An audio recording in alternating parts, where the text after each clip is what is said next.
Thoughts for Tuesday, in which is read Galatians chapter 5, verse 11 through 21, and Mark chapter 7, verses 5 through 16. There is nothing from without a man that entering into him can defile him, but the things which come out of him, those are they that defile the man, as mentioned in Mark 7, verse 15.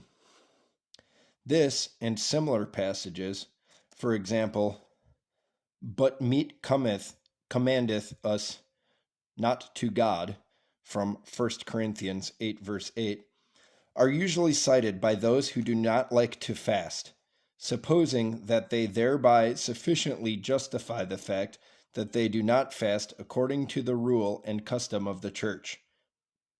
Everyone who is faithful to the church knows how invalid this excuse is. Fasting decrees that we abstain from some foods, not because they are defiled, but because we can more conveniently refine our flesh by this abstinence, something crucial for inner progress. This meaning of the law of fasting is so essential that those who consider some foods to be defiled are numbered among the heretics. For those who are not well disposed to fasting, it is better not to insist on this point, but on the point that fasting is not obligatory, although it is definitely the means for overcoming sinful urges and the strivings of the flesh. There is no way that they can resist on this point. If inner progress is obligatory, then the means by which it is obtained is also obligatory, namely, fasting. Each person's conscience says this to him. In order to soothe their conscience, they assert, I'll compensate for my omission of fasting in another way, or fasting is harmful to me, or I'll fast when I want to, but not during the established fasts. However, the first excuse is inappropriate because no one has yet managed to cope with his flesh or to order his inner life properly without fasting. The last excuse is also inappropriate because the church is one body, and to separate oneself from others within it means opposing its good order.